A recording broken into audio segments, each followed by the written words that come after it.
Lingid sa kaalaman ng lahat ng tao at partikular ang Pilipino, ano ba ang pagkaintindi natin po sa parliamentary?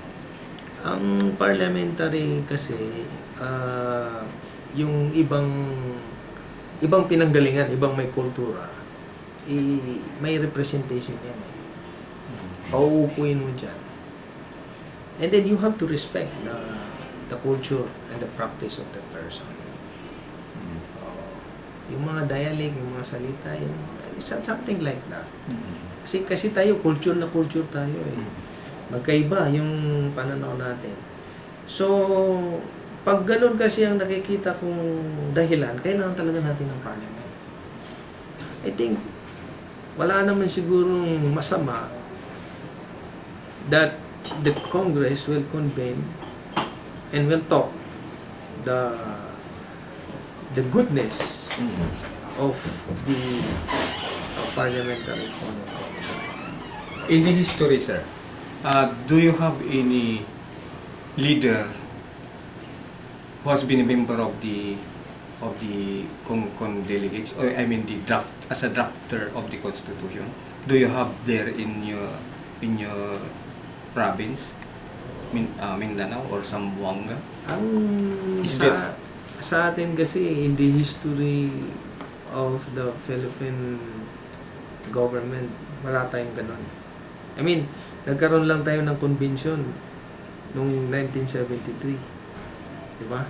Pero hindi pinag-uusapan talaga yung representation. Ang ginawa natin, representing this province, representing this, kasi na-subdivide na tayo eh. Nagkaroon na tayo ng political subdivision under the Constitution.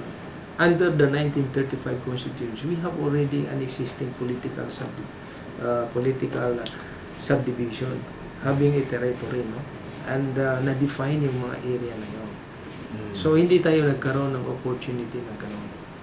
So, you mean to say that your group there in somewhere in Zamboanga, that you mean to say some of them, even if they are good and brilliant, were deprived of their right to participate in the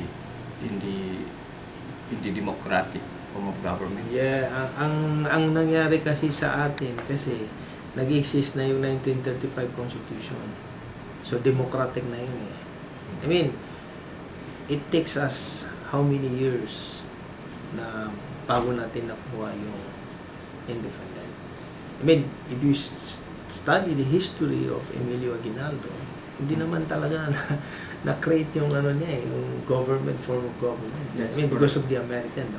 So, 1935, naibigay na sa atin yung one. So, we already adapt under the Commonwealth form of government, which at that time, my grandfather, Sultan Conding, represent the people of Lanao. And then, the late Sultan Manabilang, silang nagpupunta sa Malacanang. Pero hindi na open yung sinasabi natin na parliament kasi nandun na yung presidential form of government. Hindi niya inaano na yan. So, what I mean is yung iba kasi, when you talk about the parliamentary form of government system, kasi kung kukunin mo yung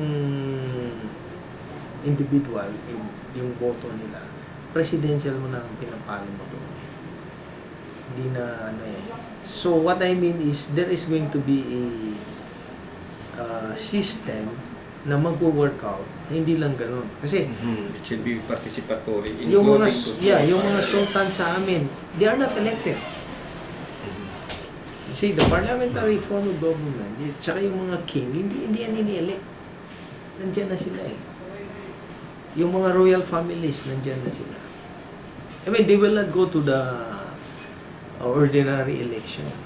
Yun ang ibig kong sabihin eh. May pagkaiba eh.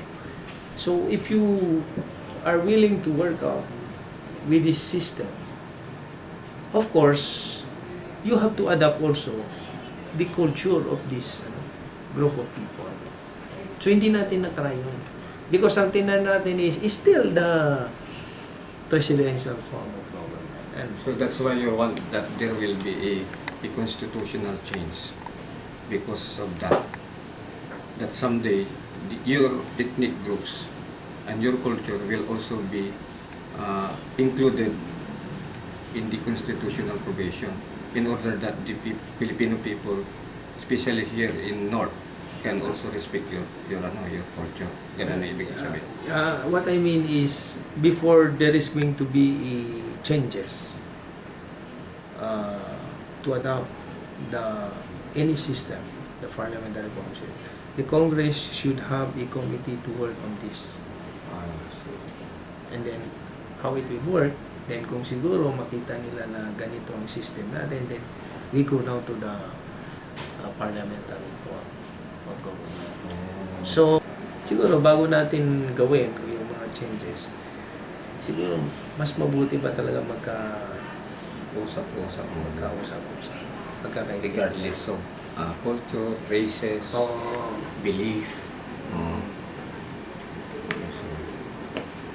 So, kung ang mangyayari doon, my happiness is the happiness of the Filipino people, then that is a service to God, because that is the greatest duty to mankind, respect and obedience.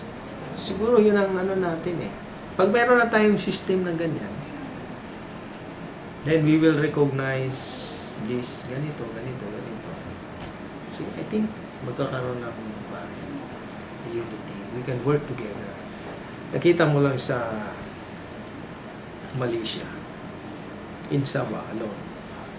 Akala mo sa Sabah, masyadong mga tao dyan yung Muslim. But you go to the mga shopping mall, mga Sura shopping mall, Center Point shopping mall. Pag December, you will hear the Christmas song in that mall. Muslim pala to. Muslim country ba to? Bakit may mga Christmas? You see, only to find out that the owner of the mall is a Chinese, is a Christian. So of course, kung Christian siya, ang mall niya, andun yung spirit ng Christmas.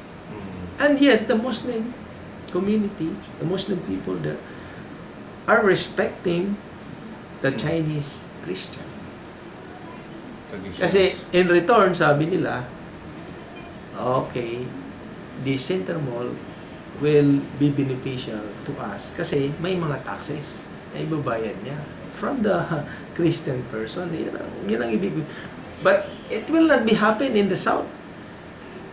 Because if you are not a Muslim, you will be kidnapped. You will be tortured. And if you are also rich, Muslim, you will be subjected for the kidnapping and the incident like that. You know? So, yun ang titingnan natin na kailangan talaga, kahit sino man yun, yung tao na yun, pag nagbe-benefit tayo, and it's good for the community, and we have to protect that person, regardless of his political belief, of his religious belief, for as long as wala siyang ginagawang masama. And then, let us not put the law into our hands. That is the first wrongdoing of Prophet Moses. Because he was a quick-tempered prophet. Before he became a prophet, he was a quick-tempered. He killed one of the Egyptians. Kasi quick-tempered siya eh. And then he asked forgiveness and repent. That's why he became a wise man. And he was the prophet who established the 7 court. Pag alis nila doon sa Egypt, napunta sila sa Israel, and there is an administration of justice. You see? So ang sabi niya, yes, I was a quick temper. I was wrong. Because I put the law into my hands and I killed one of the Egyptians. So yun siguro, Filipino people should also, we are like Moses, mga quick temper, konting ano lang, we will get our gun and we will not hesitate to kill if that person degrade us or dishonor us. That's the Filipino culture. But we can repent and ask forgiveness. But Para the maging- damage is already done. Oo. Yun na. Okay. Look what happened to Moses. He became a prophet. He became wise. Kasi he never take the law into his hand after committing that one wrongdoing. So yun, na-establish yung system na yun. So siguro sa atin, kasi kung titingnan mo kasi masyado tayong culture ng culture, siguro babagay din sa atin yung parliamentary.